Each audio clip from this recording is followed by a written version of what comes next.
Welcome to our channel easy to become rich. आज हम समझेंगे mutual fund versus index fund. Sameer यार, आज थोड़ा और डिटेल में बताओ ना ये निफ्टी 50 के बारे में, कि इसी में क्यों इन्वेस्ट करते हो तुम।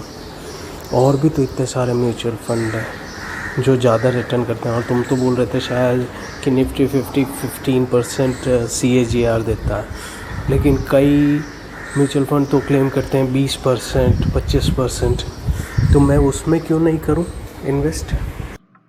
चल आज मैं तेरे बताता हूं कि निफ्टी 50 में इन्वेस्ट क्यों करना चाहिए।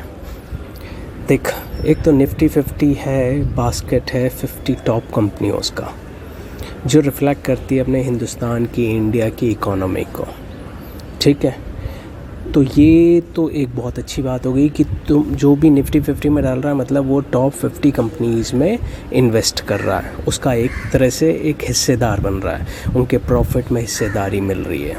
अब तो ये सोचेगा उनमें से लॉस भी होता है, हाँ कई कंपनीज लॉस भी करती है, लेकिन 50 है तो कुछ अगर लॉस भी करती है तो एवरेज अच्छा ही आता है।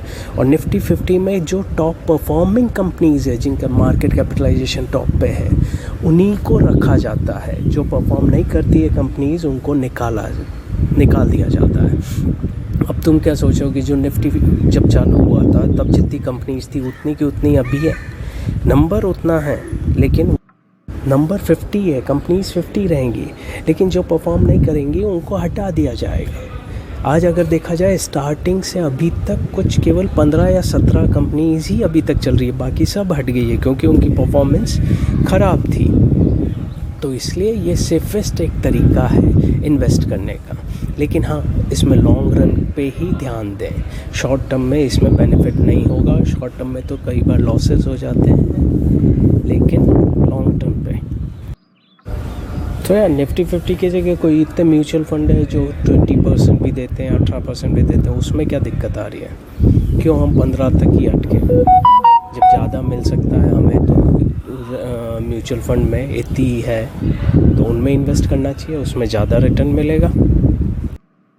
देख यार, अब इसका भी मैं समझाता हूँ तेरे को। मैं ऐसा नहीं कहता कि म्यूचुअल फंड में इससे ज़्यादा रिटर्न नहीं मिल सकते हैं, मिलते हैं, लेकिन दिक्कत यह है कि कौन सा म्यूचुअल फंड किसको लें, वो चूज़ करने में दिक्कत हो जाती है। चूज़ करने में अगर 5-7 साल निकल गए तो हम कितने पीछे आ जाएंगे।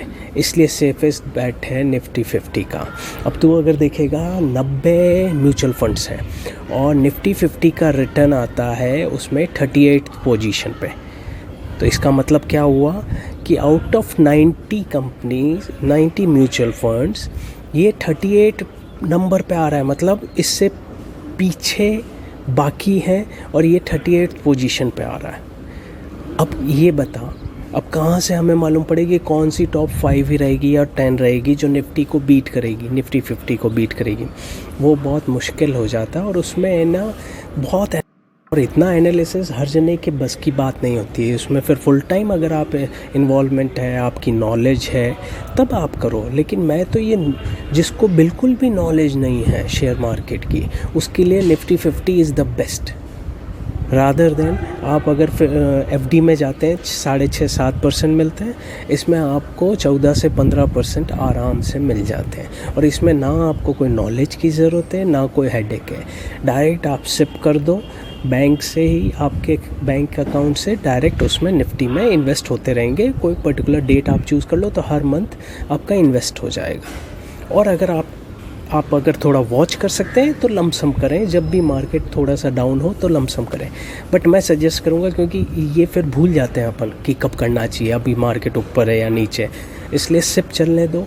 आपकी जितनी ताकत है उतना मंथली सिप आप करते रहो इन्वेस्ट, और लॉन्ग रन में इसका अच्छा इन्वेस्टमेंट। अब एग्ज़ाम्पल के तौर पे अगर ये देखें कि अपन 500 रुपीज़, 500 रुपये हर महीना, कोई सर्वेंट है, कोई ड्राइवर है, कोई जिसकी इनकम कम है, 10-20 हज़ार ही है, तो वो भी 500 रुपये तो सेव कर सकता है। और 500 रुपये हर महीना अगर इसमें डालता है निफ्टी 50 में, FD में नहीं डालने की जगह, तो देख साल भर में हो जाता है 6,000 रुपये। और 6,000 को तो 20 साल तक अगर कोई रेगुलर इन्वेस्ट करता रहता है तो वो पैसा हो जाता है 5,40,000। समझा, 5,40,000, 6,000 रुपये हर साल 20 साल तक अगर कोई इन्वेस्ट करता है, और वहीं एफडी में भी सेम अमाउंट 6,000 ही और 20 साल तक करता है, तो मालूम है कितना मिलता है? 2,45,000, मतलब आधे से भी कम मिलता है यार। तो क्यों नुकसान करने का। और निफ्टी 50 से बेस्ट कुछ भी इंस्ट्रूमेंट नहीं है। तो लेकिन यार निफ्टी 50 में अभी देख क्या हालत है, 12,400 था, अभी 9,000 के आसपास आ गया। तो इसमें पैसा डूब जाता है ना, कितना लॉस हो गया, 30% नीचे आ गया है। अरे तो अभी कोरोना वायरस के चक्कर में 30% ही तो है, अभी तो और 30% और टूट सकता है, लेकिन फिर भी नहीं घबराने का। तो अगर पास्ट इसका रिकॉर्ड देखेगा, जब 2008 में भी मंदी का पीरियड था, तब 8,000 था निफ्टी, ठीक है। एक साल के अंदर 8,000 से वो 2-3,000 तक आ गया था। तो देख, लेकिन वो 3,000 से वापस भी तो ऊपर गया। अभी कितना था, 12,400 तक गया था। तो मतलब 8,000 से 3,000 भी आकर वापस 8,000 को क्रॉस कर गया। तो वही अभी भी होगा। अभी 12,400 को तोड़ा, 9,000 आ गया, और मुझे ये लगता है कि 6,000 तक जा सकता है।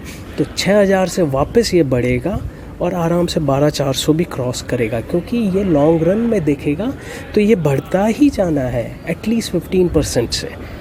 तो इसमें घबराने का कोई दिक्कत नहीं है। और सिप करते हो तो अब आपका एवरेज इन्वेस्टमेंट हो रहा है। तो क्यों ये 14 या 15% ही रिटर्न देगा, ये समझाता हूँ मैं तेरे को। देख, बैंक अपने को कितना सेविंग अकाउंट में या एफडी में देता है? सेविंग में देता है 4%, है ना, और एफडी में 6.5-7%।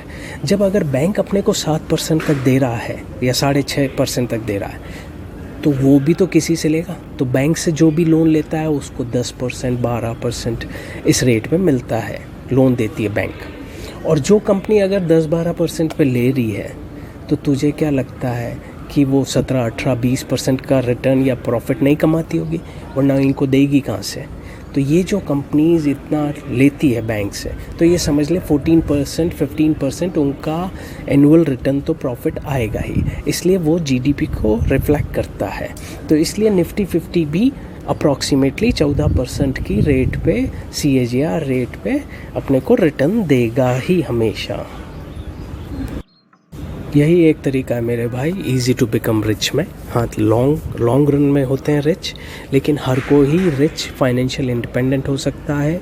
चाहे वो सर्वेंट हो, चाहे कोई बाई हो, चाहे वो ड्राइवर हो, चाहे वॉचमैन हो, चाहे कोई सब्जी वाला हो, चाहे दुकानदार हो, हर जना करोड़पति बन सकता है लॉन्ग रन में, बशर्ते वो रेगुलर सिप करता रहे, कोशिश करके 500, 1000, 2000, 5000, 10,000 जो भी महीने का वो बचा कर डाल सकता है सिप। जितना डालेगा उतना अच्छा रिटर्न मिलेगा। तो उनकी आने वाली पुश्तें वो करोड़पति ही बनेगी। और वरना एफडी में या सेविंग बैंक में या पोस्ट ऑफिस में, उसमें हाँ सिक्योर मनी है, लेकिन उनका रिटर्न बहुत कम है। उसमें डालो, लेकिन जो शॉर्ट टर्म में तुम्हें चाहिए 2-5 साल में ज़रूरत पड़े, उतना ही पैसा एफडी में डालो। और बाकी लॉन्ग रन के लिए आप ये रेगुलर इन्वेस्टमेंट करते जाओ और भूलते जाओ।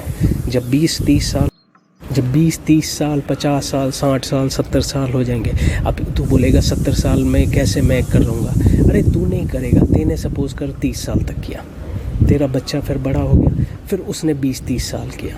तो उस समय जब 30-30 साल तुम कर रहे हो, तो पैसा निकालते भी जाओ जब ज़रूरत हो। कभी कार खरीदनी है, कभी शादी करनी है बच्चे की, या पढ़ाई करानी है, तो थोड़ा बहुत पैसा उसमें से निकाल सकते हो। लाखों में होगा वो पैसा भी 20-30 साल बाद।